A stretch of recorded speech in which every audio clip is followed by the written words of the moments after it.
Hello. Class 10th में जो हमारा टॉपिक चल रहा था त्रिभुज, उसकी आज एक बहुत ही महत्वपूर्ण प्रमेय 6.8 जो कि एनसीईआरटी की बुक 159 पर है। प्रमेय 6.8 क्या है कि जो पाइथागोरस प्रमेय है वही प्रमेय है कि एक समकोण त्रिभुज में, समकोण त्रिभुज किसे कहते हैं, जिसका एक कोण 90 अंश का हो, में कर्ण का वर्ग, यानी कि कर्ण कौन सी भुजा होती है, जो 90 अंश के सामने की जो भुजा होती है वो भुजा कर्ण कहलाती है। ये 90 अंश का कोण हुआ, इसके सामने की भुजा यानी कि ये वाली जो भुजा है ये कहलाती है कर्ण।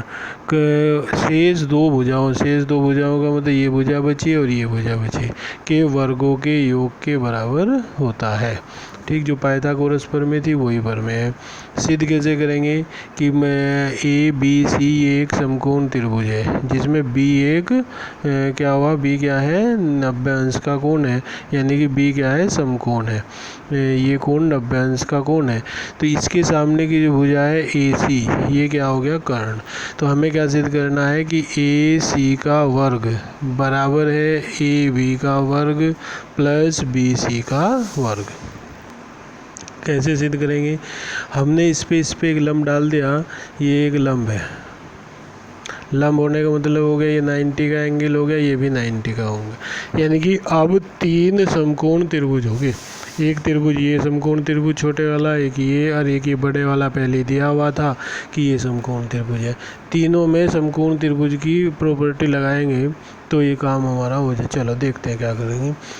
ये क्या है कि ए डी बी और ए बी सी में, यानी कि एक छोटे वाला त्रिभुज और एक बड़ा वाला त्रिभुज में क्या हो गया कि कोण ए डी बी और ए बी सी प्रत्येक 90 अंश के कोण है, बराबर हो गए। ए कोण इस त्रिभुज में भी है, ए कोण इस त्रिभुज में भी है, तो उभयनिष्ठ हो गया। जब कोई दो त्रिभुज होते हैं, दो त्रिभुजों में दो कोण बराबर हो जाते हैं, तो इसका मतलब क्या होता है, में त्रिभुज कैसे हो जाते हैं, समरूप त्रिभुज। जब समरूप त्रिभुज हो जाते हैं तो ए डी अपॉन फिर उसकी भुजाओं का अनुपात बराबर होता है, तो A D upon A B बराबर हो गया ए बी अपॉन ए सी।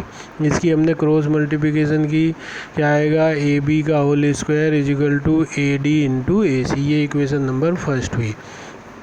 अब हमने ट्रायंगल बदल दिया। ट्रायंगल बदलने का मतलब हुआ कि हमने क्या किया कि ट्रायंगल लिया बी डी सी और ए बी सी। तो ये क्या हो गया, ये कोण प्रत्येक दोनों कोण 90 अंश के हैं, ये कोण उभयनिष्ठ है, सी कोण दोनों में है, तो ये भी कैसे हो गए, समरूप त्रिभुज।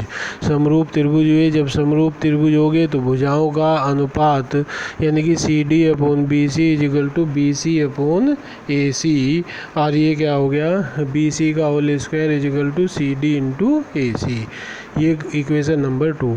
दोनों इक्वेशन को हमने ऐड कर दिया, तो ऐड करने पे क्या आया, समीकरण नंबर 1 और समीकरण नंबर 2 दोनों को ऐड किया तो उससे हमें क्या आया कि A D into A C plus C D into A C बराबर ए बी का whole square plus B C का होल स्क्वायर।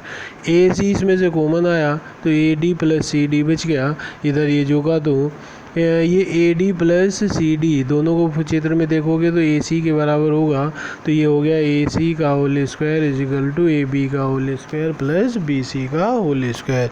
ये इम्पोर्टेंट थ्योरम है, आपको याद करनी है, इसका जो उत्पत्ति है वो भी और सूत्र भी। धन्यवाद।